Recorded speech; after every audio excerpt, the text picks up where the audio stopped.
Next heading, chapter 25. Object, devastating rainfall in Vrindavan. When Indra understood that the sacrifice offered by the cow herdsmen in Vrindavan was thus stopped by Krishna, he became too much angry upon the inhabitants of Vrindavan, headed by Nanda Maharaj, although he knew it perfectly that Krishna personally was protecting them. Indra is actually the directors of different kinds of clouds. As such, he called for the Samvarta cloud. This Samvarta cloud is invited when there is need for devastating the whole cosmic manifestation. The Samvarta cloud was ordered by Indra to go over the head of Vrindavan and inundate the whole area by extensive flood, thinking himself as all-powerful Supreme Personality. This is an instance of a demonic tendency. The demons, when they become very much powerful, they defy the Supreme Controller, Personality of God.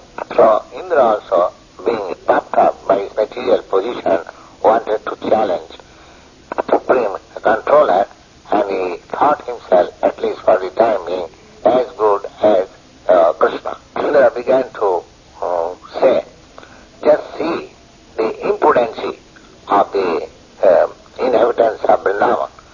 They are simply inhabitants in the forest, but being infatuated by their friend Krishna, who is nothing but an ordinary human being, has dared to defy the demigods. Krishna has declared in the Bhagavad Gita that the worshippers of the demigods are less intelligent persons.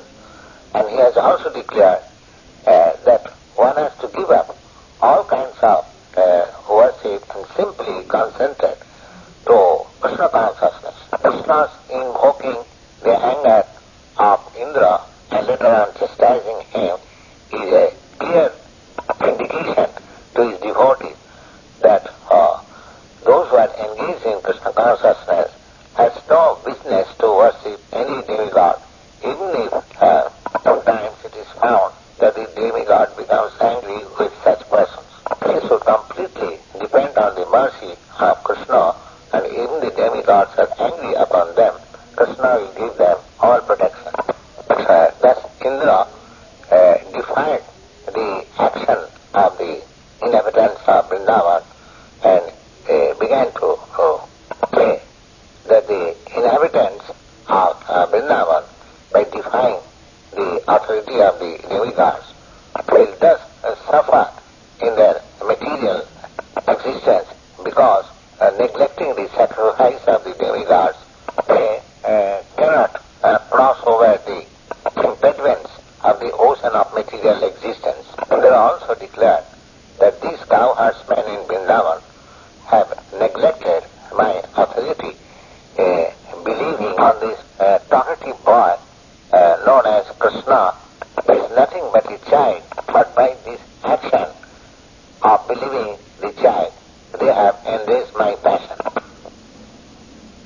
Thus he ordered the Sambhaksa cloud to go there and destroy the prosperity of the cow herdsmen in Vrindavan. He said that the cow herdsmen in Vrindavan have become too much puffed up for their material opulence, and the presence of their teeny friend Krishna, who is simply talkative, childish, unaware of the complete cosmic situation, and thinking himself as very much advanced in knowledge.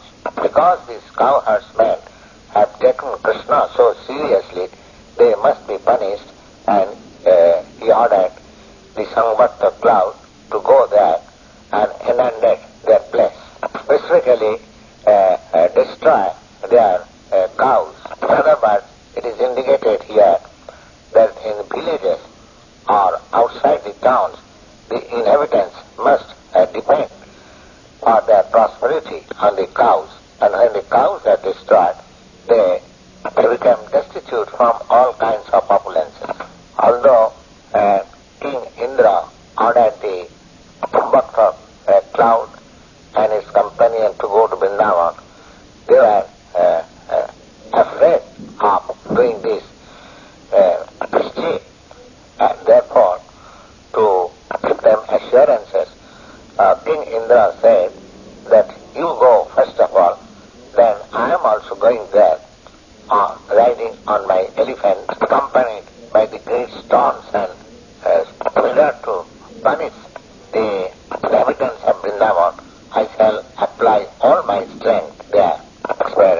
Thus being ordered by King Indra, all the dangerous clouds appeared on the head of Vrindavan, and they began to pour in water incessantly, all strength and power. There was a constant exhibition of lightning and thunderbolt, blowing of severe winds, and incessant falling of rains, and the rainfall was experienced as very much piercing and sharp like arrows.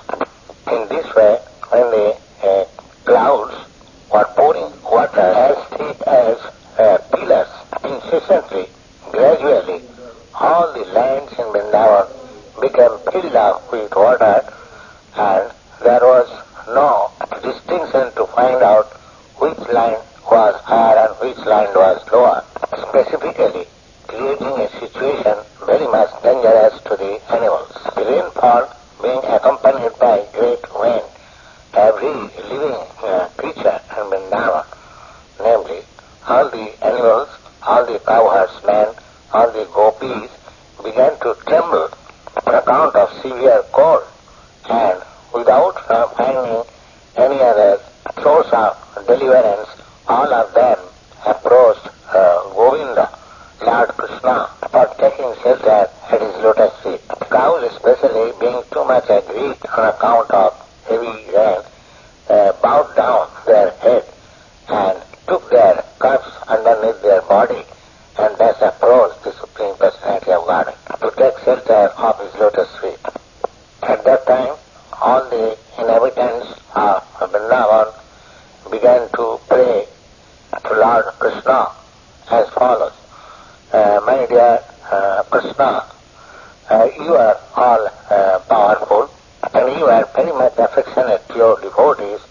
Now, you please protect your devotees in Vrindavan who have been so much harassed by angry Indra, king of the demigods.